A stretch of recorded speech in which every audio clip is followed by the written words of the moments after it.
কথা, আল্লাহর কথা, রসুলের কথা, হাদিসের কথা, এখানে আমি আপনাকে কি করে ভালো লাগাতে পারি? কখনো আপনার কাছে খারাপও লাগতে পারে, ভালো লাগতে পারে, কিন্তু খারাপ লাগলেও সেটা গ্রহণ করতে হবে, আর ভালো লাগলেও সেটা গ্রহণ করতে হবে। সব কথা যদি ভালোই লাগে তাহলে তো আমরা ভালোই হয়ে যেতাম, আমাদের খারাপ লাগতো না। আমরা খারাপ বলে আমাদের কাছে খারাপ লাগে। আমরা মদ খাই, মদখোরকে মদখোর বললে মদখোরে খারাপ লাগতে পারে। একজন সুদ খায়, সুদখোরকে খারাপ বললে খারাপ লাগতে পারে। একজন ঘুষ খায়, ঘুষখোরকে খারাপ বললে খারাপ লাগতে পারে। আমরা খারাপ বলেই তো শরীয়তের সঠিক কথা, হক কথা আলেমরা বললে আমাদের খারাপ লাগে। এই খারাপ লাগে বলে কি শুনবো না? খারাপ লাগে বলে কি মানবো না? এই নিয়ত, এই মানসিকতা থাকলে 365 দিন জলসায় বসেও আমার থেকে বড় বড় বক্তাকে এনেও সমাজ পরিবর্তন করা সহজ হতে পারে না। এখানে বসতে হবে, নিয়তটা স্বচ্ছ করতে হবে। আল্লাহর কথা, রসুলের কথা জানারা বলবেন, ইসলামের কথা জানারা বলবেন, আখিরাতের নাজাতের কথা জানারা বলবেন, যারা প্রকৃত আলেম, যাদের সোহবতে বসলে জীবনে আখিরাতের কথা মনে পড়ে, তাদের কথাগুলো অত্যন্ত গুরুত্ব সহকারে শুনতে হবে। ভালো না লাগলেও শুনতে হবে, আর ভালো লাগলেও শুনতে হবে। ভালো না লাগলেও মানতে হবে, আর ভালো লাগলেও মানতে হবে। এই মানসিকতা যদি আমাদের ভিতরে আমরা আনতে না পারি, যতই সুন্দর করে লাইটিং প্যান্ডেল করি, জলসার শেষে যত ভালো করি তাবারক দেই, আর যত মানুষের আয়োজন হোক, আমরা হয়তো গর্ব করে বলবো এবছর আমাদের জলসা অনেক লোক হয়েছে, আমাদের যে বক্তা ছিল তিনি খুব সুন্দর করে বক্তব্য করেছেন, কিন্তু ফলাফল গিয়ে দেখবেন, দাঁড়াবেন হিসাব মেলাতে পারবেন? কঠিন হবে না? কথা কেউ মগজে ঢুকছে? চলুন একটু মাঠটা তৈরি করে নেব, আগে বাড়ি, তাহলে সূত্র ধরে আগে বাড়লে পরিষ্কার হবে ইনশাআল্লাহ। তো আমরা এখানে এসেছি, যেমন অসুস্থ হসপিটালে যাই, মাঝে মাঝে আমরা আলেমদের সোহবতে বসে আমাদের জীবনের পরিবর্তনের নিয়েতে। কিসের নিয়েতে? পরিবর্তনের নিয়েতে। এইটা রবিউল আউয়াল মাস। এই রবিউল আউয়াল মাস আসলে কিছু মানুষ কিছু বিতর্কিত প্রশ্ন তোলে, আবার কিছু মানুষ আগে পিছে না দেখে তারা নবীর মহব্বতে কিছু ভালো কাজও করে। আবার বাস্তবে অতি সত্য সেটা, কিছু মানুষ এই রবিউল আউয়াল মাসকে কেন্দ্র করে কিছু অতিরঞ্জিত বাড়াবাড়িও করে। কি মনে হয়, করে না? হক কথাটা, ন্যায় কথাটা ইনসাফের জন্য বলতে হবে, কথা ঠিক না বেঠিক?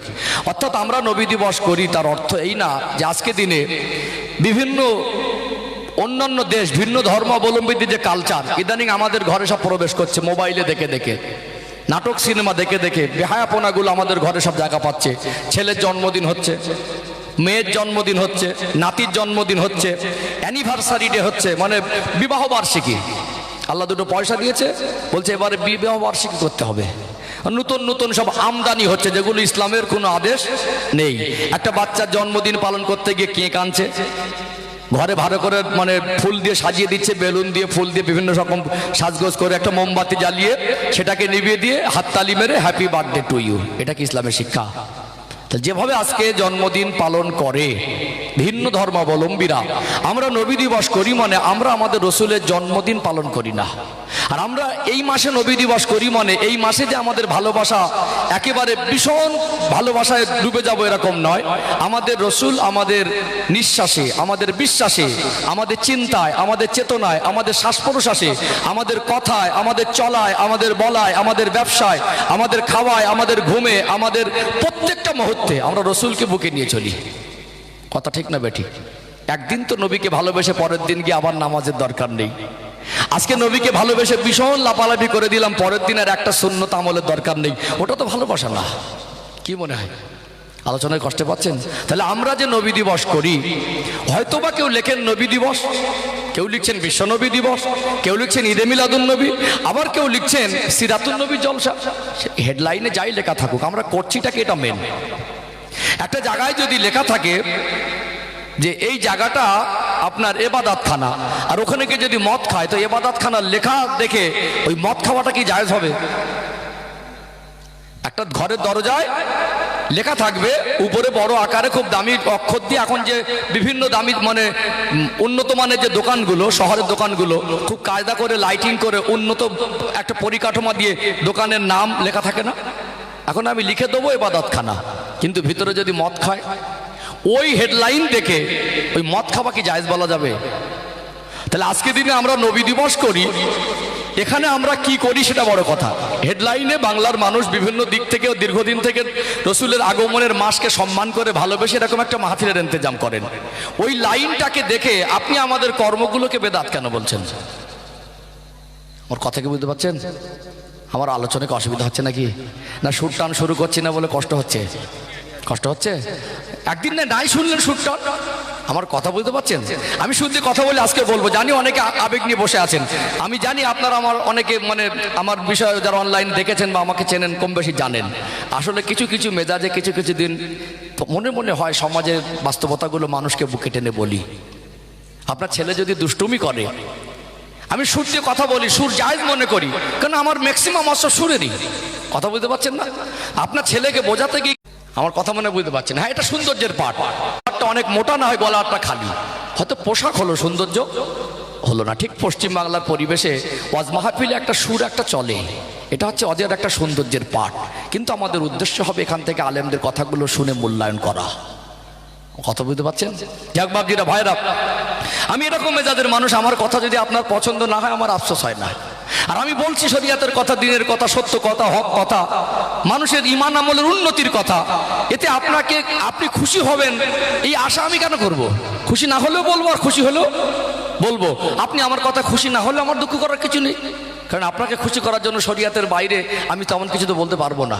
কারণ আপনার খুশি করা আমার উদ্দেশ্য না, দিন প্রচার আমার উদ্দেশ্য, মানুষকে সঠিক কথাটা জানানো আমার উদ্দেশ্য, মানুষকে বুকে টেনে ইসলামের পথে ফিরিয়ে আনা, জাহান্নাম থেকে যাতে বেঁচে যায়। আমরা এখানে মোমবাতি লিবাই না, এখানে হাততালি দেই না, এখানে শরিয়াতের কোনো খেলাফ কথা বলি না, এখানে কোনো হারাম কাজের চিহ্ন পাওয়া যায়, তাহলে এখানে আপনি কেন বেদাত দিচ্ছেন? এটা একটা প্রশ্ন রেখে গেলাম। যারা জ্ঞানী বিবেক বুদ্ধি সম্পূর্ণ পর্যন্ত তেজপাতা, একটা প্রবাদ বাক্য আছে। এই জন্য বলি হিংসা বাদ দিতে হবে, মানুষকে আক্রমণ করা বাদ দিতে হবে।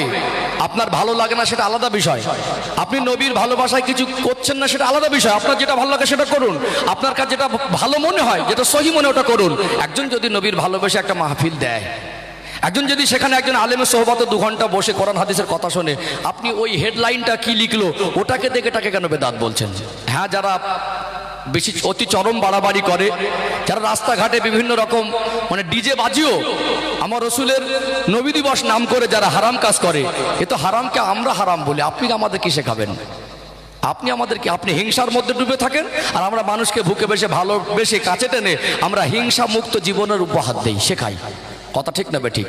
এই জন্য আমরা এই নবী দিবসের মাহফিল যেটা করি, প্রথমত অবস্থান পরিষ্কার করি, হেডলাইন যাই থাকুক, এখানে আমাদের যা কিছু কথা বা কর্ম হয় এই মাহফিল কেন্দ্রিক, এর ভিতরে না কোনো বেদাত কাজ হয় না কোনো হারাম কাজ হয়। এর জন্য আপনি যদি আমাদেরকে অপবাদ দেন, সেটা আপনার জবাবটা আপনি দেবেন। তারপরে বলবো জাতির ভিতরে ঐক্য দরকার, জাতির ভিতরে ঐক্য দরকার।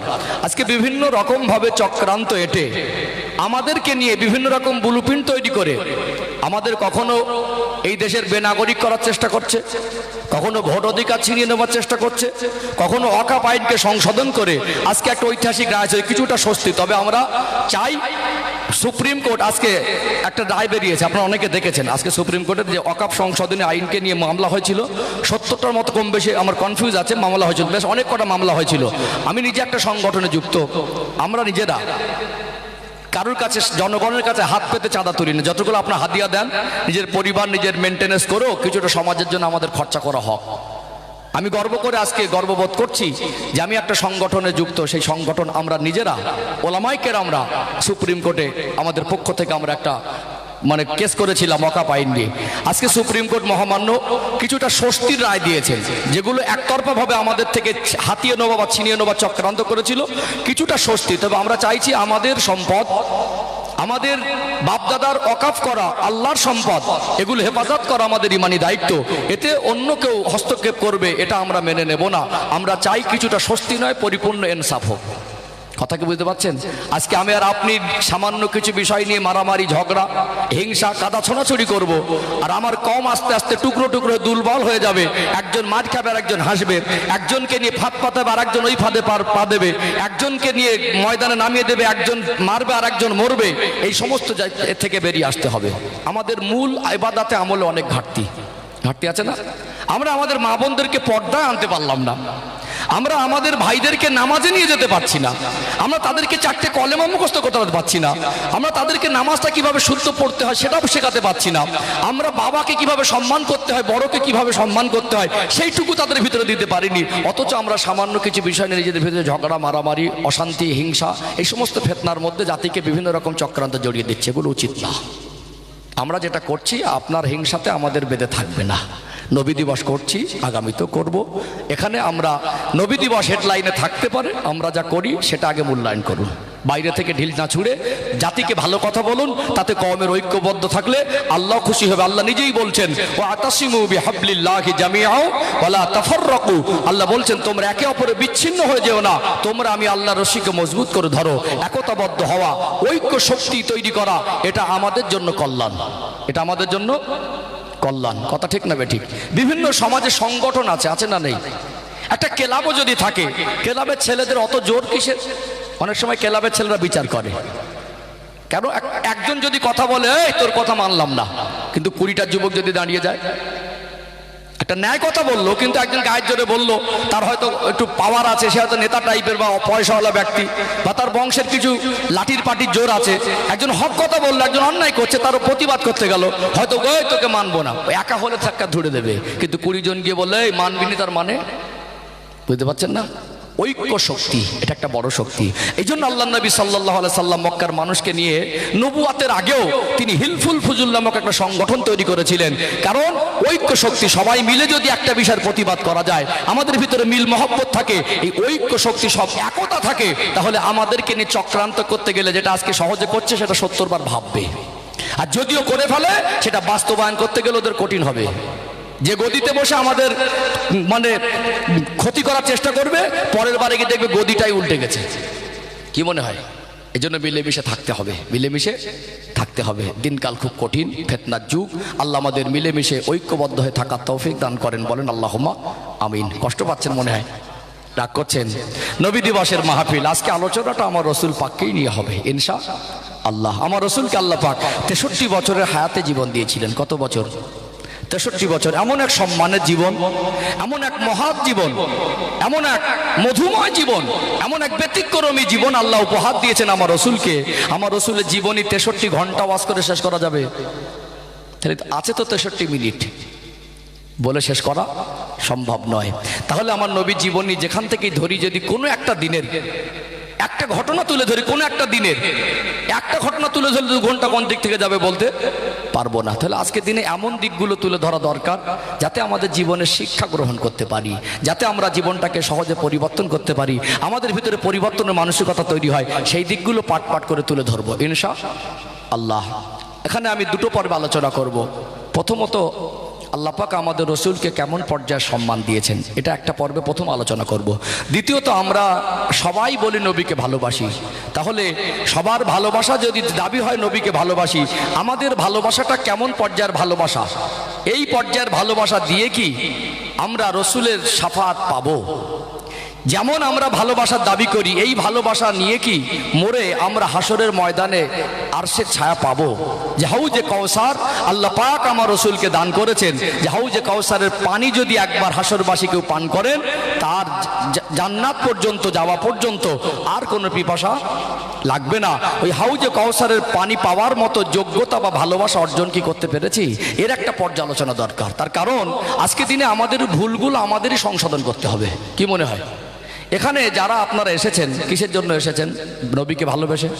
একটু হ্যাঁ দেন। এখানে যারা আসেননি তাকে জিজ্ঞেস করবেন নবীকে ভালোবাসি, বলবে হ্যাঁ ভালোবাসি। একজন মানুষ 1 মাসে 1 ওয়াক্ত নামাজ পড়ে না, আছে না নেই? ওকে জিজ্ঞেস করবেন নবীকে ভালোবাসি, বলবে হ্যাঁ ভালোবাসি। একজন মানুষ, একটা ছেলে মদ না খেলেই তার দিন পার হয় না, একে পাক্কা মদ খোর, এটা অভ্যস্ত হয়ে গেছে, অসৎ সঙ্গ দোষে পড়ে, তাকে ভালোবেসে আমাদেরকে দিনের পথে আনা দরকার, তাকে ভালোবাসা দেওয়া দরকার। এখন ওই ছেলেটাকে যদি জিজ্ঞেস করা হয় যে মদ খায় যে ছেলেটা, তুই নবীকে ভালোবাসিস, কি বলবে? না বলবে না বলবে? একটা মাসের ভিতরে একটা সুন্নত আমল করিনি, তাকে জিজ্ঞেস করবেন নবীকে ভালোবাসি, বলবে হ্যাঁ ভালোবাসি। একটা মা পর্দাই করে না, তাকে বলবেন নবীকে ভালোবাসি, বলবে হ্যাঁ ভালোবাসি। তাহলে সবাই বেপর্দা বলছে ভালোবাসি, নামাজ পড়ে না সেও বলছে ভালোবাসি, সুদ খাচ্ছে সেও বলছে ভালোবাসি, ঘুষ খাচ্ছে সেও বলছে ভালোবাসি, লোকের জায়গা দখল করে বসে আছে সেও বলছে ভালোবাসি, ভাইকে ফাঁকি দিয়ে আরেক ভাই জায়গা বেশি করে লিখে দিয়ে বসে রয়েছে সেও বলছে ভালোবাসি, 4টে কলেমা বলতে পারবে না সেও বলছে ভালোবাসি। আবার একজন মানুষ এমনও আছেন, বহু মানুষ নবীর আশিক, নবীর সুন্নাত বুকে নিয়ে চলে, 5 ওয়াক্ত নামাজ পড়ে, হালাল রুজি উপার্জন করে, আল্লাহকে যেমন বেশি পরিমাণ ভয় করে নবীকে তেমন বেশি মহব্বত করে, সেও বলছে ভালোবাসি। তাহলে সবাই যদি দাবি করেই যদি ভালোবাসা পার হয়ে যেত, তাহলে মদও খাচ্ছে আর মুখে দাবিও করছে ভালোবাসি, ওতে কি নাজাত হয়ে যাবে? তাহলে নাজাত পেতে গেলে ভালোবাসার দাবিটাই কি যথেষ্ট না? জীবনে পরিবর্তন দরকার। প্রকৃত ভালোবাসাটা কি, সেই পর্যালোচনাটা একটু খুলে খুলে আমাদের জীবনকে যখন আমি বলে দেবো যে এইটা পরিবর্তন দরকার, তাহলে তো আপনার পরিবর্তনের চেতনা বাড়বে না, আমার পরিবর্তন হতে হবে। আর যদি বলে ভালোবাসি জান্নাতে চলে যাব, তাহলে তো মানুষ আরো অন্যায় কাজ করবে। এই জন্য প্রকৃত ভালোবাসা কি, আমরা যে যার অবস্থান থেকে প্রত্যেকের দাবি কিন্তু ভালোবাসি।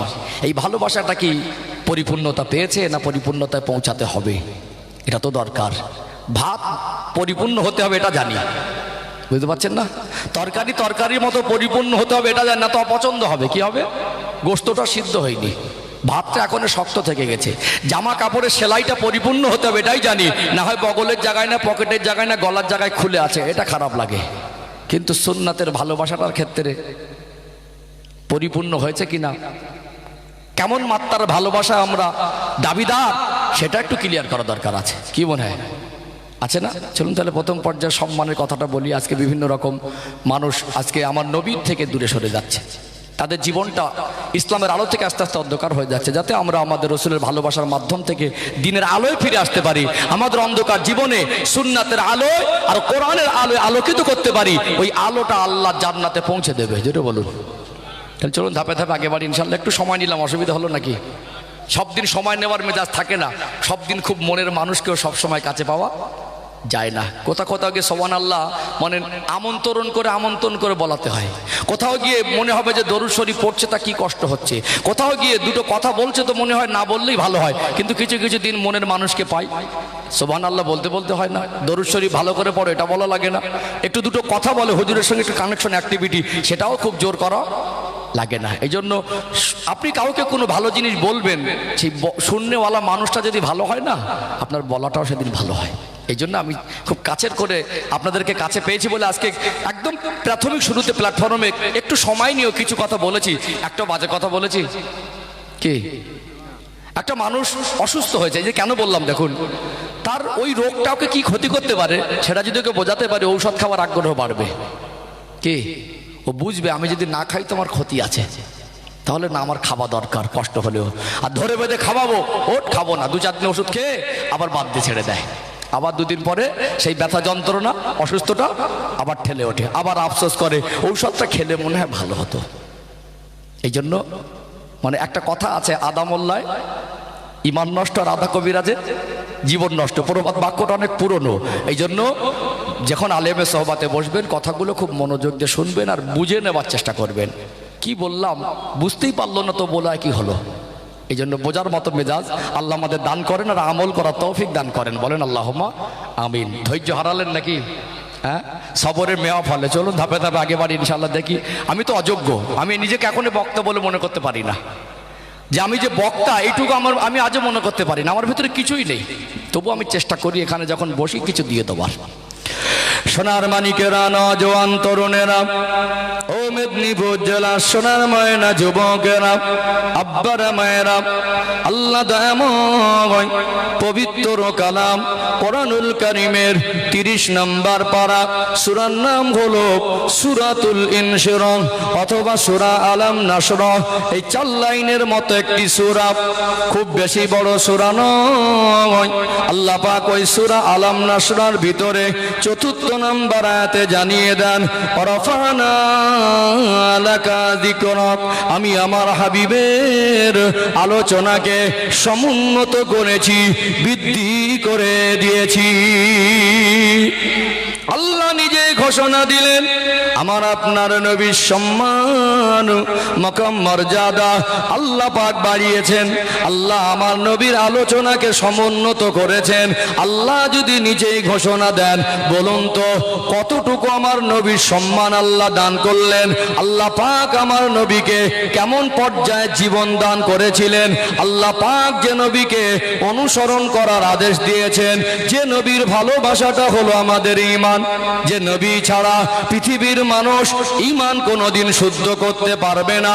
আল্লাহকে যদি মানে, নবীকে যদি না মানে, সে জান্নাতেও যেতে পারবে না। তাহলে সেই নবীর সম্মান মাকাম মর্যাদা সম্পর্কে বর্তমান যুগ সন্ধিক্ষণে আজকে দিনে আমার যুব সমাজকে, সেই সাথে সাথে আমার কওমকে একটু পরিষ্কার করে জানানো দরকার আছে না নেই? আছে না? আজকে আমাদের ছেলেরা কেন একটা নায়কের মতো, একটা খেলোয়াড়ের প্লেয়ারের মতো চুল কাটছে? আজকে আমাদের মা বোনরা কেন নিজের ধর্মীয় পোশাক, যেটা শ্রেষ্ঠ পোশাক, ধর্মীয় আদর্শ, ইসলামের আদর্শ যেটা শ্রেষ্ঠ আদর্শ, নবীর আদর্শ যেটা শ্রেষ্ঠ আদর্শ, সেটা ভুলে গিয়ে কেন তারা ওই বেহায়াপনা, উলাঙ্গপনাকে ফ্যাশন আর মডার্ন মনে করছে? হয়তো আমরা তাদের মগজে ঢোকাতে পারিনি যে আমাদের কাছে যেটা আছে, আমাদের রসুল যেটা বলেছেন, আমার নবীর আদর্শে যেটা আছে, ওটাই হলো শ্রেষ্ঠ মানুষের জন্য। এটা হয়তো আমরা তাদেরকে না বোঝাতে পেরেছি, না প্র্যাকটিক্যালে তাদের জীবনে বাস্তবায়ন করতে পেরেছি, যার কারণে আজকে আমরা এখানে বসে সুবহানাল্লাহ জোরে বললেও আমাদের সেই পারিবারিক দিক থেকে দেখছি ঘাটতি থেকেই গেছে। ঠিক আছে না? ও ভাইজানেরা, মেদিনীপুর জেলার সোনার ময়না যুবকেরা, আব্বারা মায়েরা, আমার রাসূলুল্লাহ সম্মান মাকাম মর্যাদা সম্পর্কে চলুন ধাপে ধাপে কয়েকটা তথ্য তুলে ধরি, তাহলে পরিষ্কার হয়ে যাবে।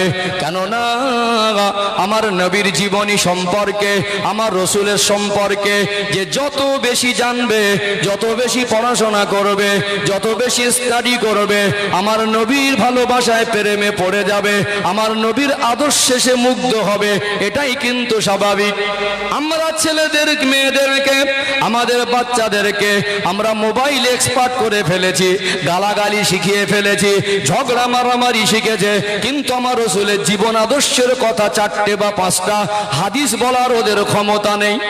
এই সন্তানদেরকে সুন্নাতের শিক্ষা থেকে, আমার নবী জীবন আদর্শের শিক্ষা থেকে, আমার নবী জীবনকে আল্লাহ কেমন করেছিলেন, যে নবীর জীবনের আমালগুলো অনুসরণ করা, যে নবীর ইত্তেবা করাটা আল্লাহ পাক শরীয়তের মধ্যে শামিল করে দিয়েছেন, যে নবীর ভালোবাসাটা আল্লাহ পাক ঈমানের পরিপূর্ণতার কথা বলেছেন, সেই নবীর আলোচনা, সেই নবীর মহব্বত, সেই নবীর ভালোবাসা তাদের অন্তরে যাতে পৌঁছে যায়, এই জন্য রাসূলুল্লাহ জীবনীগুলো আজকে কমের কাছে, আমার সমাজের মানুষের কাছে খুলে খুলে স্পষ্টভাবে সহজ সরল সাবলীল ভাষায় পৌঁছে দেওয়া দরকার আছে না নেই? ও ভাইজানেরা, সোনার মানিক যুবকেরা, আব্বারা মায়েরা, চলুন ধাপে ধাপে আগে বাড়ি। আল্লাহ পাক আমার আপনার নবীকে কেমন পর্যায়ে সম্মান দিয়েছিলেন একটু ক্লিয়ার করে দেই। দুনিয়া আমরা মানুষ, আমাদের একটা পরিচয়, ছোট হোক আর বড় হোক আছে। কারোর গ্রামের মানুষ চেনে, গ্রামের মানুষ সবাই না চিনলে অন্তত তার বাড়ির চতুর্পাশের প্রতিবেশীরা চেনে। আবার কারো থানার বাইরের মানুষ চেনে, কাউকে দেশের বাইরের মানুষ চেনে। আজকে এটা 2025 সাল। এই 2025 সালে আজকে তারিখে যদি পৃথিবীর কোনো নেতা, কোনো মন্ত্রী, পৃথিবীর কোনো আলেম বা কোনো হুজুর সে নিজেকে যত বড় পরিচিত মানুষ মনে করেন না কেন, আজকে দিনে একটা মানুষের পরিচয় যত বেশি হোক না কেন, ওই মানুষটাকে নিয়ে একটু ভেবে দেখেন তো, ওর জন্মের আগে ওর কোনো নাম চিহ্ন ছিল না। দুনিয়ায় ভূমিষ্ঠ হলো, দুনিয়ায় তার নাম রাখা হলো, আস্তে আস্তে বড় হলো, সামাজিক কাজে লিপ্ত হলো, তারপরে তার নামটা মানুষের কাছে প্রচার হয়েছে, তারপরে মানুষ তাকে চিনেছে। সাধারণত সাধারণ মানুষের জীবনে পরিচয় তৈরি হয় জন্মের পরে। আজকে বিভিন্ন রাষ্ট্রপ্রধানদের পরিচয় পৃথিবীর মানুষের কাছে কম বেশি আছে, কেন সোশ্যাল মিডিয়া ব্যবহার করি, এখন হাতে একটা করে মোবাইল, এক এক মুহূর্তের মধ্যে অন্য দেশের খবর অন্য দেশের মানুষ সেটা উপলব্ধি করে বা জানতে পারে। পারে না? কোনো দেশের একটা রাষ্ট্রপ্রধান, কারোর নাম নাই বা নিলাম, তার পরিচয়টা পৃথিবীর মানুষের কাছে একটু বেশি থাকতে পারে, কিন্তু এই মানুষটাকে চ্যালেঞ্জ করুন তো, মরণের মানে জন্মের আগে কোনো নাম চিহ্ন ছিল কি? ছিল না। আমার আপনার নবীর সম্মান, মাকাম, মর্যাদা আমার আল্লাহ তো বাড়িয়েছেন। নবী আমার দুনিয়ায় তাশরীফ আনার হাজার হাজার বছর আগে থেকে আমার আল্লাহ আমার আপনার নবীর সম্মানকে এত বৃদ্ধি করে দিয়েছেন। আমার রাসূলুল্লাহর ওই মধুমাখা পেয়ারা নামটা হাজার হাজার বছর ধরে দুনিয়া শুরু থেকে আল্লাহ পাক যুগ যুগ ধরে অসংখ্য গণিত নবীদেরকে পাঠিয়েছিলেন। আর ওই নবীদের পবিত্র জবান থেকে পৃথিবীর মানুষের কাছে প্রচার করেছে। জোরে বলেন না সুবহানাল্লাহ, নারে তাকবীর, আল্লাহু আকবার। তুমি 2 টাকার নেতার পিছনে ছোট, নেতা তো আমার রাসূল শ্রেষ্ঠ নেতা। তোমার নেতার পরিচয়টা আজ আছে কাল মুছে যাবে। কি আজ আছে কাল মুছে যাবে। তোমার নেতা জন্ম হয়েছে তাই তার পরিচয় হয়েছে। আমরা এমন এক নেতাকে মানি, আমরা এমন এক রাসূলকে পেয়েছি, আমরা এত বেশি সৌভাগ্যবান, এমন এক রাহমাতুল লিল আলামিন আল্লাহর প্রিয় হাবিব আমার দয়াল নবীর উম্মত হয়েছি। আমার রাসূল হলেন সৃষ্টি জগতের মধ্যে শ্রেষ্ঠ। জোরে বলুন সুবহানাল্লাহ। সম্মান আল্লাহ আমার রাসূলের জন্য খাস করেছেন। পৃথিবীকে চ্যালেঞ্জ করুন, সম্ভব না, সম্ভব না। হ্যাঁ, এবারে কিছু প্রশ্ন আসবে, একেবারে উড়িয়ে দেওয়া যায় না। যেটা ইমাম মাহদী আলাইহিস সালাম আসবেন না, তিনি কিন্তু জন্মগ্রহণ করেননি। তার পরিচয়টা পেলাম কার কাছ থেকে? আমার রাসূলের কাছ থেকে। আমার রাসূল বলেছেন তাই গুরুত্ব দিয়ে শুনেছি, তাই তার নামটা প্রচার হয়েছে। এটা আমার রাসূলের ওসিলায় হয়েছে। ওই দুনিয়া একটা মন্ত্রী বলে দেখবেন 500 বছর আগে কি হবে? ক্ষমতা আছে, ক্ষমতা আছে, আর ওই মন্ত্রীর কথা মানুষ দাম দেবে? ওর কথা ঠিক হবে তার গ্যারান্টি আছে? আল্লাহ রাসূল যেটা জবান থেকে বলেন ওটা কথা না, ওটা হাদিস শরীফে পরিণত হয়ে যায়। জোরে বলুন। নবী যেটা বলেছেন ওটা আপনি মানলেও ঘটবে আর না মানলেও ঘটবে। যদি কারোর নাম প্রচার প্রসার আল্লাহ করে থাকেন সেটা নবীর মাধ্যমেই করেছেন। জোরে বলুন। আমার রাসূলের সম্মানকে আল্লাহ এমন পর্যায়ে সম্মান দিয়েছেন, সাধারণ মানুষ কিয়ামত পর্যন্ত চ্যালেঞ্জ গ্রহণ করো নবীর সম্মানের ধারে পাশে যেতে পারবে না। আর আমরা কাউকে রাসূলের সঙ্গে তুলনা করি না। কোথাকার কে আর আমার রাসূল কোথায়? আল্লাহ রাসূলের সম্মান পৃথিবীর সৃষ্টির মধ্যে আল্লাহ শ্রেষ্ঠ করেছেন। জোরে বলুন। 1 নাম্বার ক্লিয়ার হয়েছে? একদম পাট পাট করে একটা একটা করে যেরকম থাকে একটা জিনিস সাজায়, দামি জিনিস থাকে সাজে আগে বাড়বো ইনশাআল্লাহ। চলুন 2 নাম্বার। ও ভাইজানেরা, সোনার মানিক যুবকেরা, আব্বারা মায়েরা, হজের মধ্যে শুনে থাকবেন আমার আল্লাহ 18,000-এর বেশি মখলুককে সৃষ্টি করেছেন। আল্লাহ দয়াময় 18,000-এর বেশি যদি মখলুককে আমার আল্লাহ বানায়, আল্লাহ সৃষ্টি জগতের মধ্যে পৃথিবীর জমিনে আমরা যারা মানুষ এবং আমাদের জ্ঞানে যেগুলো আমরা জেনেছি, আল্লাহর অসংখ্য সৃষ্টি আছে, ফারিস্তা মণ্ডলীও আছে। আল্লাহ সৃষ্টির মধ্যে মানুষ হলো শ্রেষ্ঠ, মানুষদের মধ্যে নবীরা হলেন শ্রেষ্ঠ, আর নবীদের মধ্যে আল্লাহ পাক আমার নবীকে শ্রেষ্ঠ করে আমার রাসূলকে ইমামুল আম্বিয়া করেছে। আরো জোরে বলুন আমার আপনার নবী, যার নবী মায়ের নবীকে আল্লাহ কেমন শ্রেষ্ঠ জীবন দিয়েছেন। আজ পর্যন্ত আমার আল্লাহ কেমন কোন নবী রাসূল আমার রাসূল ছাড়া আর কেউ দেখতে পায় নাই। কোন নবীকে আল্লাহ দেখা দেন নাই। আল্লাহ পাক কোন ফারিস্তার সঙ্গে আজ পর্যন্ত সরাসরি দেখা দেন নাই। আল্লাহর কোন মখলুক আজ পর্যন্ত আমার নবীকে সরাসরি কেউ দেখেননি। কেবলমাত্র একমাত্র আমার আপনার নবী ছাড়া আল্লাহ আমার রাসূলকে এত বেশি ভালোবাসেন, আল্লাহ আমার নবীকে এত বেশি মহব্বত করেন। আমার আপনার নবীকে আমার আল্লাহ জান্নাত থেকে বোরাক নামক উন্নত মানের বাহন পাঠিয়ে, দুনিয়ার বাহন নয়, ওই সম্মানী বাহনে সওয়ার করে 2 ফারিস্তাকে সম্মান আর তাজিম করার জন্য আগিয়ে নিয়ে যাওয়ার জন্য প্রেরণ করে আমার আল্লাহ সরাসরি তার দরবারের মেহমান বানিয়ে আল্লাহ পাক সরাসরি দিদার দিয়েছে। সুবহানাল্লাহ। পৃথিবীতে আল্লাহকে দেখার সৌভাগ্য আল্লাহ সৃষ্টির মধ্যে আমার রাসূল ছাড়ার কারোর হয়নি। যারা জান্নাতি হবে, জান্নাতে যাবে, জান্নাতের মধ্যে জান্নাতীরা আল্লাহকে দেখবে। জোরে বলুন। এর আগে নয়, এর আগে নয়। আল্লাহকে দেখার জন্য আল্লাহর হুকুম মানা দরকার, নবীকে ভালোবাসা দরকার। কিন্তু আজকে পৃথিবীর জমিনে আমার নবীর মতো সম্মানী একজন ব্যক্তিকে কিয়ামত পর্যন্ত খুঁজে পাবে না। 2 নাম্বার ক্লিয়ার হলো? ক্লিয়ার হলো? যদি বুঝতে পারেন তো 3-এ যাব ইনশাআল্লাহ। চলুন 3 নাম্বার। ও ভাইজানেরা, সোনার মানিক যুবকেরা, আব্বারা মায়েরা, চলুন আর একটা পয়েন্ট তুলে ধরে আর একটু পরিষ্কার হয়ে যাবে। পৃথিবীতে একটা মানুষ যখন বড় হয়ে সৎ মানুষ হিসেবে পরিচয় লাভ করে, তার আখলাক চরিত্রও যখন ভালো হয়, তার আচার আচরণ যখন ভালো হয়, ওই মানুষটা সমাজের জন্য যখন কষ্ট মেহনত বা ত্যাগ করে, এমনি মানুষ তাকে ভালোবাসে না। সমাজের কোনো ক্ষতিকারক মানুষকে মানুষ সম্মান করে না। ভালো মানুষ হিসেবে পরিচয় লাভ করার পরে ওই ভালো মানুষদের ভালো কাজগুলো যাতে স্মরণীয় হয়ে থাকে, পরের প্রজন্ম যাতে শিক্ষা নিতে পারে, এই জন্য কিছু কিছু ভালো বিখ্যাত মানুষদের জীবনী কিনতে পাওয়া যায় কি যায় না?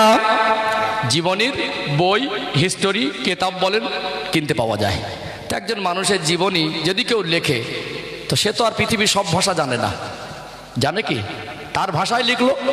খুব যদি গুরুত্বপূর্ণ কিছু হয় তার জীবনে ঘটে থাকে, তাহলে 2-4টে ভাষা হয়তো ট্রান্সলেট হয় না? আজকে গুগলে, ইন্টারনেটে, সোশ্যাল মিডিয়া, টেকনোলজি ব্যবহার করে আমরা অনেক কিছু হাতের মুঠে পেয়েছি। এখন বাংলা একটা লেখা গুরুত্বপূর্ণ, সে ইংরাজি জানে না, বুঝতে পারছেন না? তাহলে সে যদি বাংলা লেখাকে ইংরাজি ট্রান্সলেট করে, ট্রান্সলেট হবে। বা ইংরাজি লেখা আপনি পড়ে মানে বুঝতে পারছেন না, আপনার মনে হলো যে লেখাটার মধ্যে কোনো গুরুত্বপূর্ণ একটা লাইন আছে, আপনি ইংলিশ টু বাংলা ট্রান্সলেট করতে পারবেন। সাধারণত দুনিয়ার মানুষের জীবনে 2-4-6টা ভাষায় লেখা হয়, 2-4-6টা ভাষায়। আর যদিও লিখে থাকে, কত পিস ছাপিয়েছে সেটা তার হিসাব থাকে। মনে করুন একটা লোক একজনের জীবনী লিখেছে, সে অনেক ধনী মানুষ, তার পয়সা আছে বলে 2 লাখ জীবনী ছাপাবে, বিক্রি হবে। আমার কথা কি বুঝতে পারছেন? কোনো বৈজ্ঞানিকের জীবনী, কোনো গবেষকের জীবনী, কোনো ডাক্তারের জীবনী, কোনো কবির জীবনী, কোনো ঐতিহাসিকবিদের জীবনী, কোনো ভালো মানুষের জীবনী লিখলো। এখন যে লিখেছে তার অনেক পয়সা, সে পয়সার বলে 2 লাখ মানে পিস বই ছাপিয়ে দিল, ওই 2 লাখ পিস বিক্রি হবে? বিক্রি হবে না। দুনিয়াতে আজ পর্যন্ত, পৃথিবীর ইতিহাসে, পৃথিবীর শুরু থেকে আজ পর্যন্ত যত মানুষের জীবনী লেখা হয়েছে 2-4টে ভাষায়, একটা লিখলে আর একটা ট্রান্সলেট হলো। অনেক সময় হয় আবার কি হয়, কত পিস লিখেছে তার হিসাব থাকে, সে ছাপিয়েছে সেটার হিসাব থাকে। আমার আপনার নবীর সম্মান, মাকাম মর্যাদা আমার আল্লাহ এত বেশি বাড়িয়েছেন। আমার নবী জীবনী আজ পর্যন্ত গোটা বিশ্বে এত বেশি ভাষায় ছাপা হয়েছে, আজ পর্যন্ত গোটা বিশ্বের জমিনে এত বেশি ভাষায় লেখা হয়েছে। কে পৃথিবীর ইতিহাসে আজ পর্যন্ত কোনো মহামানবের জীবনী, কোনো ঐতিহাসিকের জীবনী, কোনো কবির জীবনী, কোনো নেতা মন্ত্রীর জীবনী, কোনো বিখ্যাত ব্যক্তি জীবনী এত ভাষায় লেখা হয়নি, আর এত পিস ছাপানো হয়নি। আর কিয়ামত পর্যন্ত মানুষ যদি চেষ্টাও চালিয়ে যায়, আমার রাসূলুল্লাহ জীবনী যত ভাষায় লেখা হয়েছে তার থেকে বেশি ভাষায় কারোর জীবনী লিখতেও পারবে না, লিখলে বিক্রি করাও যাবে না। যদিও কোরআনুল কারীম এমন একটি কিতাব, এটা অতিরিক্ত সব থেকে পৃথিবীর জমিনে বেশি তেলাওয়াত হয়। কোরআনুল কারীম এমন একটি কিতাব, পৃথিবীর ইতিহাসে এত বেশি তেলাওয়াত পড়া অন্য কিতাব ইতিপূর্বে হয়নি, আর ভবিষ্যতেও হবে না। আমরা হাদিস শুনি আলেমদের সহবাতে বসে, এক লাইন হাদিস বলে আলেমরা, আমরা তো হাদিসের ভীষণ বড় পণ্ডিত না, হাদিস তো আমাদের কাছে 200-500 মুখস্থ নেই, আমরা অযোগ্য ছুটে ফোটা 2-4টা হাদিস বলি, বুঝতে পারছেন না? কিন্তু কোরআন শরীফ রমাদানুল মোবারক মাসে গোটা বিশ্বের কোনায় কোনায় খতম হয়। এখন আমরা এখানে বসে আছি, বহু আল্লাহর বান্দা কোরআন শরীফ তেলাওয়াত করছেন। পৃথিবীতে একটা মুহূর্ত মনে এমন বাদ যায় না যে কোরআন তেলাওয়াত হয় না। ভাবতে হবে কেমন সৌভাগ্য আমাদের, আল্লাহ আমাদেরকে ইসলামের মতো জীবন ব্যবস্থা দিয়েছেন, আল্লাহ আমাদেরকে শ্রেষ্ঠ নবীর মতো একজন নিয়ামত আল্লাহ আমাদের জীবনের শ্রেষ্ঠ উপহার হিসেবে দিয়েছেন। মানুষের জীবনে নবীর থেকে দামি নিয়ামত আর কিছু হতে পারে না। অর্থাৎ এখানে প্রশ্ন করতেই পারে যে জীবনে সব থেকে দামি জিনিস কি? আমরা এক কথায় বলি দামি জিনিস হলো ঈমান। কিন্তু ঈমানটা পেয়েছি আমার রাসূলের বদৌলতে, ঈমানটা পেয়েছি আমাদের রাসূলের বদৌলতে। সম্মানিত ভাইরা, তাহলে আমার রাসূলের জীবনী এত বেশি ভাষায় লেখা হয়েছে, ছাপা হয়েছে, কিয়ামত পর্যন্ত কারো জীবনী ছাপানো সম্ভব হবে না, তো লেখাও সম্ভব হবে না, বিক্রিও হবে না, আর ইতিপূর্বে হইওনি। আল্লাহ বলছেন অরফা'না লাকা যিকরাক, আমি আমার হাবিবের আলোচনাকে সমুন্নত করেছি, বৃদ্ধি করে দিয়েছি। জোরে বলুন সুবহানাল্লাহ। আলোচনা মগজে ঢুকছে, বুঝতে পাচ্ছেন? কটা পয়েন্ট হলো? 3টে। তাহলে চতুর্থ যাই, চতুর্থ নাম্বার। ও ভাইজানেরা, সোনার মানিক যুবকেরা, আব্বারা মায়েরা, চলুন আর একটা পয়েন্ট তুলে ধরি। আজ থেকে 200 বছর আগে হয়তোবা আমার আপনার এলাকায় কিছু নাম করা মানুষ ছিল, বহু এলাকায় কিছু নাম করা রাজা মন্ত্রীরা ছিল, বহু এলাকায় এক একটা এলাকা ভিত্তিক হয়তোবা কোনো বিখ্যাত ধনী মানুষ ছিলেন। মরে যাওয়ার পরে ওই মানুষটার নাম খ্যাতি আস্তে আস্তে দুনিয়া জমিন থেকে মিটে যায়। মরে যাবার পরে আস্তে আস্তে তার খ্যাতি যশটা মুছে যায়। পরের প্রজন্ম, তারপরের জেনারেশন, তারপরের জেনারেশন আর তাকে মনে রাখার প্রয়োজন মনে করে না। সহজ হিসাব মেলান, হয়তোবা আপনার দাদুর বাবা, কিন্তু দাদুর দাদুর কথা মনে করেন, হয়তোবা তিনি এলাকার মধ্যে একজন সম্মানী ব্যক্তি ছিলেন। আপনি কি আপনার দাদুর বাপ বা দাদুর দাদুর নামটা বলতে পারবেন? বলতে পারবেন? বাবার নাম বলতে পারবে, দাদুর নামটা বলতে পারবে, দাদুর বাপের নাম টেনে কষে। আর তার উপর যখন যাবে পরিষ্কার নীল, কি মানে চোখে চশমা দিয়েও সাদা, আর কিছু নেই। এমনকি নিজের রক্তের সম্পর্ক, নিজের নসলে বংশধরের মধ্যেও তার ঊর্ধ্বতম পূর্বপুরুষকে মানুষ মনে রাখে না। আমার আপনার নবীকে আল্লাহ দয়াময় এই দুনিয়া জমিনে পাঠালেন। আমার রাসূলুল্লাহ রফাত হয়ে গেল 11তম হিজরিতে। ও ভাইরা বাবাজিরা, এটা হলো 1446 হিজরি, অর্থাৎ এখানে 1400 বছর পার হয়ে গেল।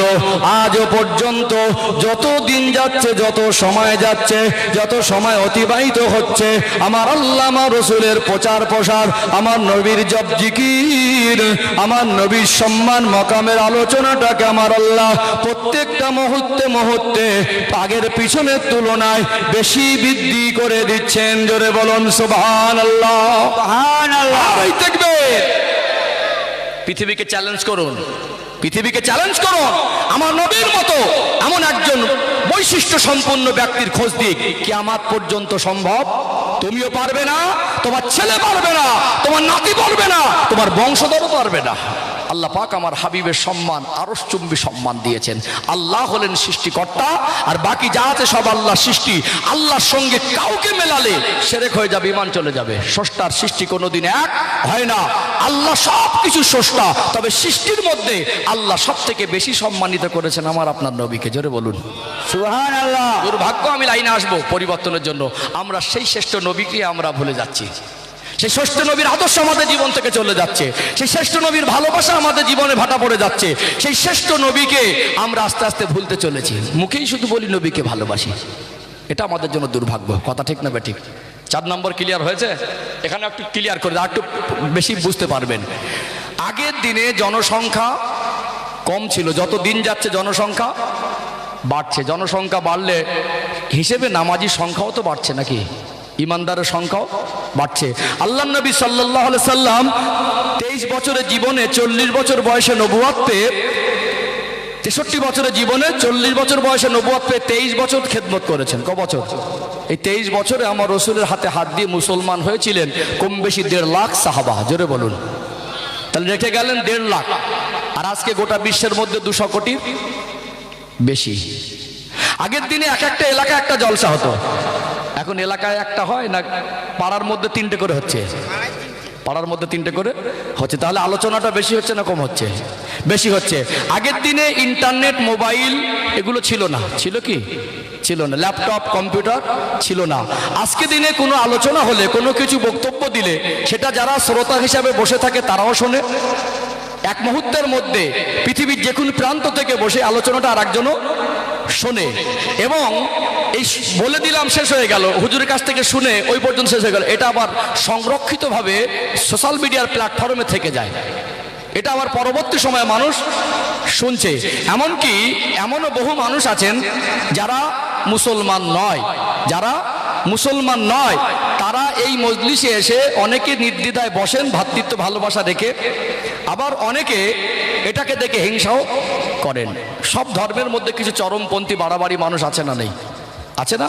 অর্থাৎ এখানে এমন একটা মানুষ হয়তোবা তার আগ্রহ হলে এখানে বসার মতো পরিস্থিতি নেই, সামাজিকতার দিক থেকে সে বসতে বোধ করে, কিন্তু মোবাইলের মাধ্যমে সে ঘরের যে কোনো কোনায় বসে যে কোনো ধর্ম অবলম্বী চাইলে এই কথাটা মুহূর্তের মধ্যে তার কাছে পৌঁছে যায়। আল্লাহ আমার হাবিবের আলোচনা জপ জিকির কেমনভাবে আল্লাহ প্রচার করছেন, এমনভাবে মানুষের কাছে বেশি বেশি পৌঁছাচ্ছে যেটা মানুষের চিন্তার বাইরে। জোরে বলুন, এই বৈশিষ্ট্য আল্লাহ সৃষ্টি জগতের মধ্যে আর কারোর ভিতরে দেয়নি।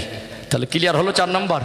আমি 5টা বলি, আবার এরকম বললে অনেক বলা যাবে, আর একটু ভিন্ন লাইনে আবার আসবো ইনশাআল্লাহ। আমি রসুলের সম্মান কেন্দ্রিক কিছু কথা বলে যাবো ইনশাআল্লাহ, যাতে আমরা আমার কওমকে, আমার ভাইদেরকে, আমাদের সন্তানদেরকে, আমাদের মা বোনদেরকে আমরা রসুলুল্লাহ প্রেমের রাস্তা দেখিয়ে দিতে পারি, নবীর ভালোবাসার রাস্তা দেখিয়ে দিতে পারি। তারা যেন দুনিয়ার মানুষের আদর্শ ছেড়ে আমার রসুলের আদর্শ যেন বুকে নিতে পারে। আমার নবীকে, নবী আল্লাহ যে সম্মান মাকাম দিয়েছেন, সেই সম্মান মাকাম যেন তাদের কাছে পৌঁছে, রসুলের আসল পরিচয়টা তাদের কাছে পৌঁছে দিতে পারি। নবীকে যদি চেনার মতো চেনে তবেই তো রসুলের প্রেমে পড়বে। কথা ঠিক না বেঠিক? ও ভাইজানেরা, সোনার মানিক যুবকেরা, আব্বার মায়েরা, আর একটা পয়েন্ট তুলে ধরি। পৃথিবীতে আমরা মানুষ, বরং তো দেখি আমার আপনার মরণ হবে কি হবে না, কার কখনো মরণ হবে, কিভাবে হবে আর কোথায় হবে, এটা আমাদের বলার ক্ষমতা কারণ নেই। কুল্লু নাফসিন যায়িকাতুল মাউত, প্রত্যেকটা নফসকে মৃত্যুর স্বাদ গ্রহণ করতে হবে। মরণের সময় যখন হয়ে যাবে, আমার আল্লাহ জানিয়ে দেন, ফাইযা জাআ আজালুহুম লা ইস্তাখিরুনা সাআতাও ওয়া লা ইস্তাকদিমুন। বান্দা বান্দে ইন্তেকালের সময় হয়ে গেলে সামান্য জররা টাইম আগে পিছে করা হবে না। আইনামা তাকুনু ইউদরিকুমুল মাউত ওয়ালাউ কুনতুম ফি বুরুজিম মুশাইয়াদা। আল্লাহ বলে, বান্দা বান্দে তুমি যতই চেষ্টা করো মউতের হাত থেকে বাঁচার জন্য, তোমাদের জীবনের জ্ঞান দ্বারা তোমরা যতই ভাবে মউতের, যত তোমাদের জীবনের শেষ চেষ্টা পর্যন্ত তোমরা নিজেকে মউতের হাত থেকে বাঁচাতে পারবে না।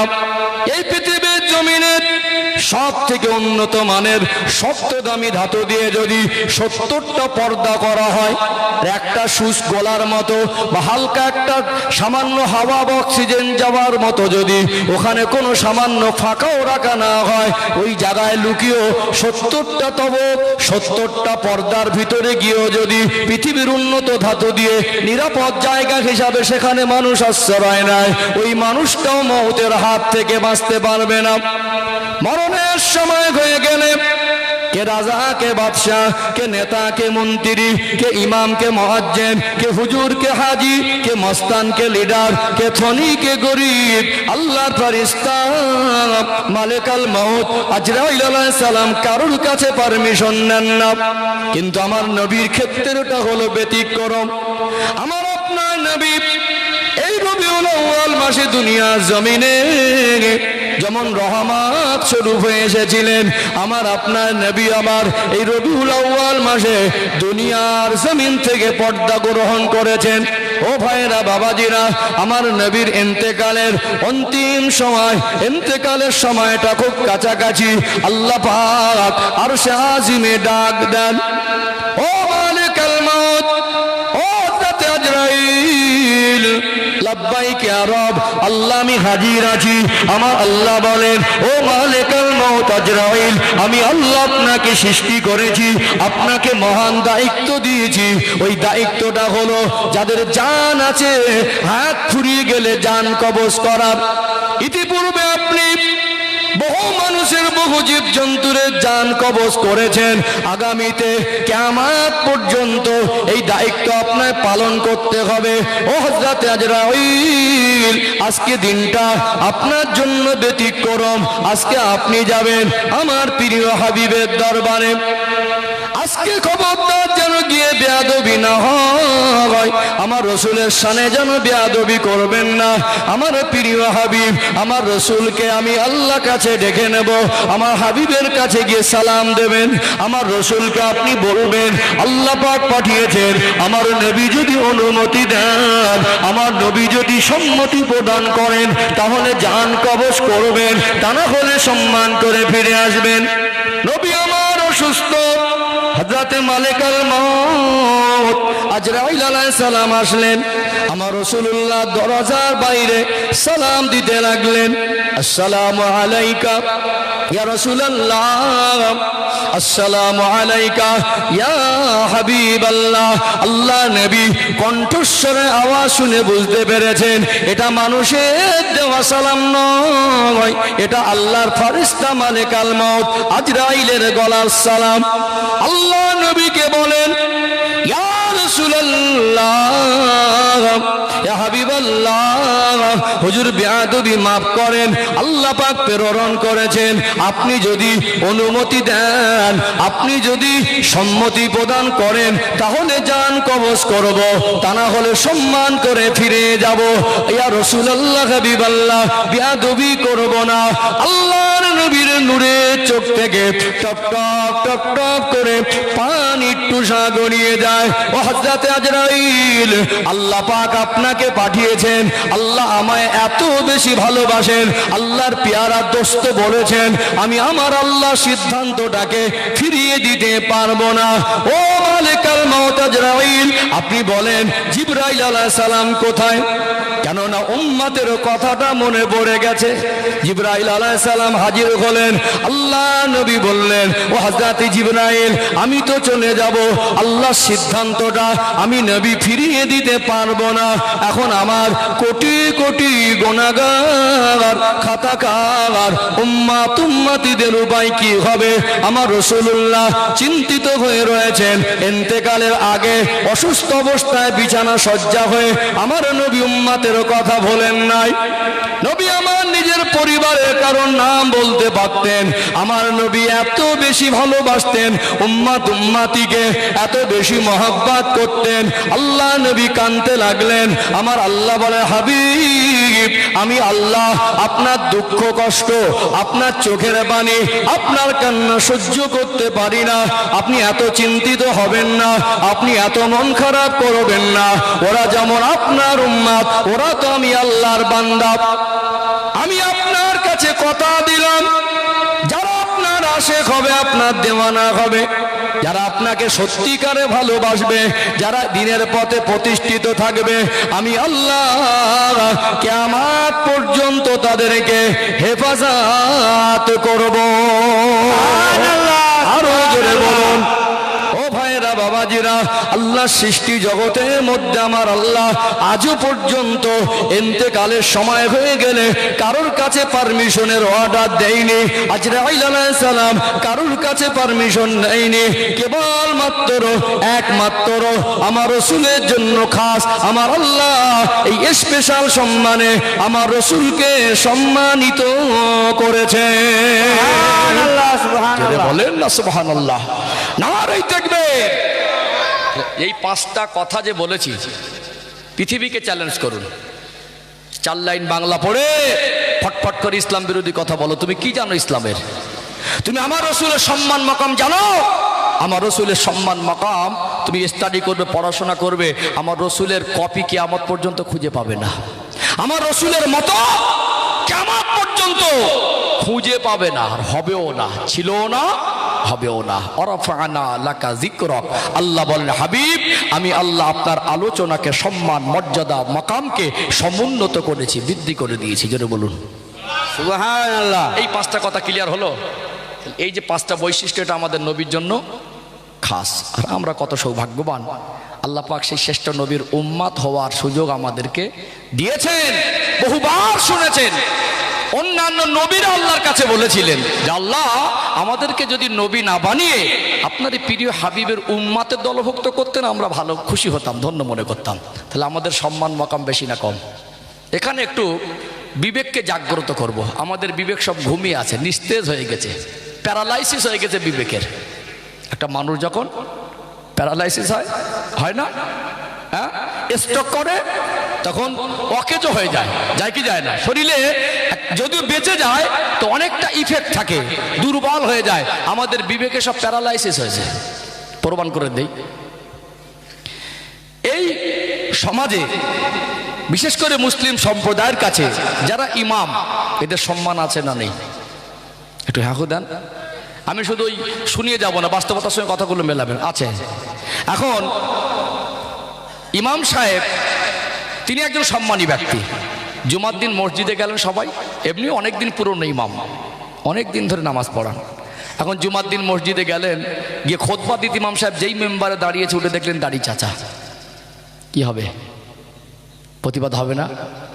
হবে না প্রতিবাদ? মনে করুন একটা নতুন ইমাম নিয়োগ দিচ্ছেন, ইমাম সাহেব তিনি ইন্তেকালও করতে পারেন বা তার স্বেচ্ছা ছেড়ে যেতেও পারেন। আবার কিছু ডেঞ্জার মুসল্লি আছে কিছু কিছু এলাকায় ইমামকে টিকতেই দেয় না, আছে না নেই? মাশাআল্লাহ, আপনাদের সব এলাকার ওরকম রিপোর্ট নেই। আমি মানে কাউকে আঘাত দেওয়া বা কাউকে আক্রমণ করা এটা আমার বলার উদ্দেশ্য নয়, এগুলো সমাজের চরম বাস্তবতা, কথা ঠিক না ঠিক? এখন মনে করুন একজন ইমাম চলে গেছেন বা তাকে পিছনে লেগে তাড়িয়ে দিয়েছেন, আবার ইমাম লাগবে কি লাগবে না? ইমাম লাগবে। একজন ইমাম নতুন মানে পরীক্ষামূলকভাবে তিনি জুমা পড়াবেন, গ্রামের মানুষ মতামত দেবেন, বা যারা যোগ্য ব্যক্তি তারা ইমামের কাছে ইমামকে একটু ইন্টারভিউ নেবেন যে প্রকৃতপক্ষে ইমামটা যোগ্য কিনা, তাকে রাখা যায় কিনা। এখন জুমার দিন নতুন ইমাম আসবেন, আপনারা মনে করছেন আবেগ নিয়ে সকাল সকাল যাই, যেই ইমাম সাহেব দাঁড়িয়েছে দেখলেন ইমামের দাড়ি নেই, দাড়ি উঠিনি আলাদা আর দাড়ি চেঁচে রাখা সেটা আলাদা। এখন ওই যে দাড়ি চাচা অবস্থায় ইমামকে মেম্বারে দেখেন, সেদিন নামাজ হবে না ঝামেলা হবে? প্রতিবাদ হবে না হবে না? যাদের মুখে আছে তারাও প্রতিবাদ করবে, যাদের মুখে নেই এখানে একটা দিক। এবারে বলুন তো, ইমাম সাহেবের জন্য দাড়ি রাখার হুকুম আর সাধারণ মানুষের জন্য কি ওটা কি দাড়ি না রাখার হুকুম এরকম কিছু নাকি? ইমাম সাহেব না রাখলেও গোনা হবে, সাধারণ মানুষ না রাখলেও গোনা হবে। একদিন একটা ইমামের মুখে দাড়ি না থাকলে সারা গ্রামবাসী প্রতিবাদ করবে, কিন্তু গ্রামের মধ্যে 99 জন নেই শতকরা, তার প্রতিবাদ কে করেছেন? আমার কথা কি বুঝতে পারছেন? আমি বোঝাচ্ছি, আমি একটু ক্লিয়ার করি, একটু পরিষ্কার হয়ে যাবে। এখন সাধারণত প্রায় মানুষ বিড়ি সিগারেট খায়, এখন তো আপডেট, আগে একটু অভাব ছিল বিড়ি খেত, এখন আল্লাহ দুটো পয়সা দিয়েছে আবার একটু আপডেট হয়ে সব আপডেট ভার্সন সিগারেট খাচ্ছে। খাচ্ছে না খায় না? আবার যাদের ফাউ পয়সা ইনকাম বেশি তারা আবার ঘন ঘন খায়, আবার অর্ধেকটা খায় আর অর্ধেকটা ফেলে দেয়। ইদানিং দুটো পয়সা হয়েছে, কিছু ফাউ মাল পেয়েছে, আমি কাউকে আঘাত দিচ্ছি না, বলো জাস্ট বলছি বাস্তবতা, টেনে ছেড়ে দিল, এখন দুটান তিনটান মারা যায়। পাশ থেকে একজন বলছে দাদা আরেক দুটান মারা যেত, বলতো বাদ দে আর একটা ধরা হচ্ছে এগুলো সমাজে। এখন গ্রামের যদি বহু মানুষ বিড়ি সিগারেট খায়, প্রত্যেকটা গ্রামে আছে না নেই? বাজারে খাচ্ছে, আগে তো আদব ছিল, আগে বাচ্চারা দুষ্টুমি করুক, কোনো মুরব্বী মানুষ বা গুরুজন মানুষ বা সম্মানী মানুষ, গ্রামের কোনো বয়স্ক মানুষ একটু তম্বি করতো, বলতে এগুলো কি বদ অভ্যাস, এগুলো করতে নেই, তুমি এরকম বেয়াদব বলতো না? গুরুজনদের সম্মান করতে। এখনকার ছেলেরা সব মানে 440 ভোল্টেজ, সেই রকম পাওয়ার, বারুদ, সব অন্যায় করবে, আপনি ভালোবেসে বলতে গেলে মুখের উপরে বলবে তোমার বাপের কি, বুঝতে পারছেন না? বলে তুই একটুখানি ছেলে বিড়ি খাচ্ছিস, বা ছেলেটার হয়তো 20 বছর বয়স, গুরুজনদের সামনে আগে যারা একটু টুকটাক নেশা করতো তারা গুরুজনদের সামনে খেত, এখন বলছে খাচ্ছি তো তোর বাপের কি। কেউ যদি বলে বিড়ি খাচ্ছি কেন, আমি খাচ্ছি তো তোমার কি, বলে দেয়, মুখের বলে দেয় না? প্রত্যেকটা গ্রামে মানুষ, অনেক মানুষ বিড়ি বা সিগারেট খায়, বাজারে খায়, গুরুজনের সামনেও খাচ্ছে। এখন ইমাম সাহেব যদি ওপেন বাজারে দাঁড়িয়ে চার দোকানে বসে একটা সিগারেট ধরে টানে, কিরকম হবে? একটু হাঁকু দেন না, কিরকম লাগবে? খারাপ লাগবে, সমালোচনা হবে না, প্রতিবাদ হবে না? তাহলে কি বোঝাতে চাইছে সমাজের মানুষ? তাহলে গ্রামের 99 জন খেলে অসুবিধে নেই, হুজুর একলা খেলে অসুবিধে? আমার কথা কি বুঝতে পারছেন? হুজুর একলা খেলে অসুবিধে। আজকে আরেকটু ক্লিয়ার করি, আমি বোঝাচ্ছি ইমামকে দিয়ে, যেন বাস্তবতাটা আমাদের সহজে বুঝে আসে। গ্রামের আমাদের কিছু মা বোনেরা ইদানিং করে একটু বেহায়াপনার দিকে বেশি ঝুঁকে গেছে, মোবাইলে সময় দিচ্ছে, ফেসবুক, ইউটিউব, সিরিয়াল, নাটক, সিনেমা, অট্টহাসি, অশ্লীলতা, বেহায়াপনা দেখে দেখে আমাদের ঘরে কি নোংরা পরিবেশ। আমাদের ঘরের মেয়ের এখন শরীর খুলে শর্ট ড্রেস পরে, টাইট ফিট স্কিন টাইট পোশাক পরে, এরা বলছে ফ্যাশন আর মডার্ন। এখন ইমাম সাহেবের স্ত্রী যদি বরকা ছাড়া, শরীর ঢাকাও যদি থাকে, বরকা ছাড়া বাইরে বের হয়, সকলের চোখে পড়বে না? কি সমালোচনা করবে না যে হুজুরের বউ, মানে হুজুরের স্ত্রীর জন্য পর্দা ফরজ, আর গ্রামবাসীর জন্য কি ছাড় আছে নাকি? বরং প্রত্যেকের উপরে শরিয়াতের হুকুম। ইমাম সাহেব যদি বিড়ি খায় তাও যে হুকুম, সাধারণ মানুষ খেলে সে হুকুম। ইমাম সাহেব দাড়ি চাষলেও গোনা, সাধারণ মানুষ চাষলেও গোনা। ইমাম সাহেবের স্ত্রী পর্দা না করলেও গোনা, আর আমার আপনার স্ত্রী বা মেয়েরা পর্দা না করলেও গোনা। কিন্তু যখন একজন ইমাম নিজে কোনো কাজ একটা করে, যদি করে না তো যদি করে, তো গ্রামের মানুষ সবাই উঠে পড়ে লাগবে, ও চাকরির 12টা বাজবে। কিন্তু আমরা আমাদের ক্ষেত্রে কেন বিবেককে জাগ্রত করতে পারি না? আমার কথা কি বুঝতে পারছেন? এখানে একটা জিনিস ক্লিয়ার, যেগুলো আমাদের ভাবা দরকার। আমরা ইমামের দিকে দেখি, কিন্তু আমরা আমাদের দিকে দেখি না, অথচ শরিয়াতের হুকুম দুজনের উপর সমপরিমাণ। এইটুকু আমাদের বিবেককে জাগ্রত করতে হবে। এর দ্বারা কি বোঝা যায় বিবেক আমাদের জেগে আছে না ঘুমিয়ে আছে? একটু হাঁকো দেন না। বিবেক আমাদের সুস্থ আছে না অসুস্থ হয়ে গেছে? সব প্যারালাইসিস হয়ে গেছে। হ্যাঁ, মানে হুজুররা সাড়া দিলেও ওঠে না, মানে এমন ইফেক্ট পড়েছে, সব স্টক হয়ে গেছে বিবেকের। হুজুররা বললেও লড়ে চড়ে বসে না। এইটুকু বলি, এখানে বসেছেন, নিজের আত্মসমালোচনা করতে হবে, নিজের জীবনকে অ্যানালাইজ করতে হবে, ভাবতে হবে। আপনার কবরে ইমাম যাবেন আর ইমামের কবরে আপনি যাবেন না, বক্তার কবরে শ্রোতা যাবে না, শ্রোতার কবরে বক্তা যাবে না। অর্থাৎ এখানে আমাদের সবার জীবন পরিবর্তন দরকার আছে না নেই? আছে। এখানে এই একটা শিক্ষা দিলাম যে আমরা বিবেককে জাগ্রত করি। আমরা বিবেককে আসলে আমরা কেমন একটা বেইনসাফি করি বা কেমন একটা অন্যায়ের পথে চলে আছি, অন্যের অন্যায়টা আমাদের চোখে পড়ে, অথচ আমরা সেই অন্যায়টা অহরহ করি। আমার গ্রামের মানুষ সবাই করলে কেউ আমরা প্রতিবাদ করি না, কিন্তু কোনো একজন যদি বিশেষ ব্যক্তি করে ফেলে, সেগুলো আমরা সবাই প্রতিবাদে ঝাঁপিয়ে পড়ি। এর দ্বারা বোঝা যায় আমরা নিজেরাই আমাদের নীতি আদর্শের উপরে অটল থাকতে পারিনি। এটা একটা বড় একটা নেগেটিভ দিক। তারপরে বলবো, ইমাম হিসেবে সমালোচনা থেকে বাঁচা। তার যেমন সম্মান আছে, গ্রামের একটা ছেলে অসৎ সঙ্গ দোষে ঘোরে, তার ভিতরে আদর্শ আদব নেই, কখনো ঝগড়া করে অশ্লীল ভাষায় গালি দেয়, ওই ছেলেটা গালি দিলেও গোনা, ইমাম সাহেব গালি দিলেও গোনা। কিন্তু ইমাম সাহেবের মুখে ওটা অনেকটা বেমানান লাগে, কারোর মুখে তো মানান লাগে না। তো ইমাম সাহেব গালি দিলে বা অশ্লীল ভাষা বললে অনেকের খারাপ লাগবে।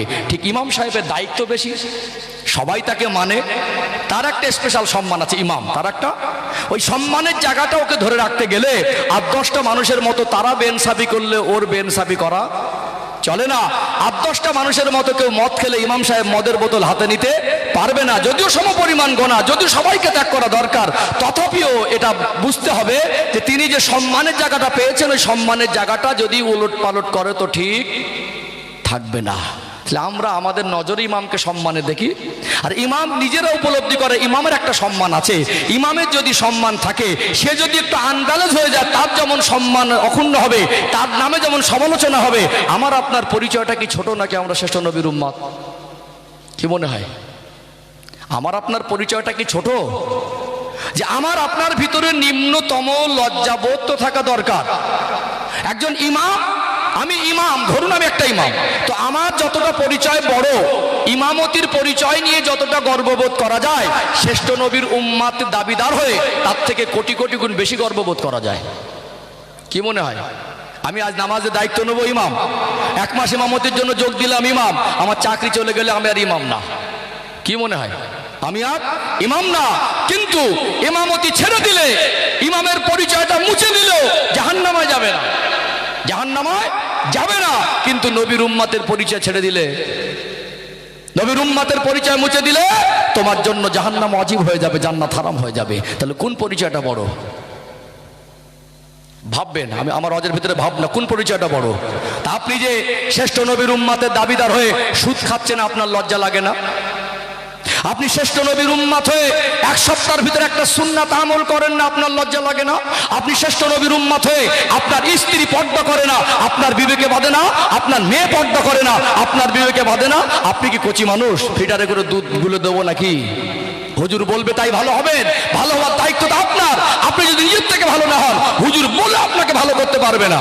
আর আপনি যদি নিজের থেকে ভালো হন, হুজুর মানা করে আটকাতে পারবে না। কথাগুলো কি মগজে ঢুকছে? ঢুকছে? শুধু সোবান আল্লাহ বলে বিরানি খেয়াল লাইটিং প্যান্ডেল করে একদিন, এই বসার বিরোধী আমি না। প্রথমে অনেক কথা বলেছি, কিন্তু প্রথমে অনেক কথা বলেছি, আমার নেগেটিভ সামনে পিছনে ঘোরান নেওয়া। কিছু মানুষ আছে জিলাপির 2.5 পেজ, কি বলে জিলিপি বলে, জিলাপি, হ্যাঁ জিলাপি তো, হ্যাঁ জিলাপি বলেন না, হ্যাঁ জিলাপির ক পেজ জানেন?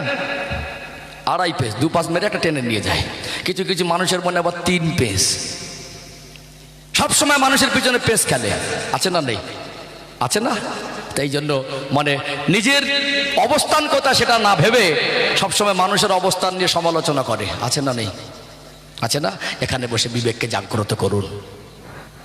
আপনার সম্মান কিন্তু অনেক বেশি। আপনি যে জায়গা দখল করে বসে আছেন, আল্লাহ পাক আপনাকে ভালোবেসে যে জায়গাটা দিয়েছেন, এই জায়গার আশা করেছিলেন আল্লাহ সম্মানিত নবীরা। এই বোধটুকু আপনার ভিতরে জাগ্রত হওয়া দরকার। যতক্ষণ না ভাববেন পরিবর্তন সহজ হবে না।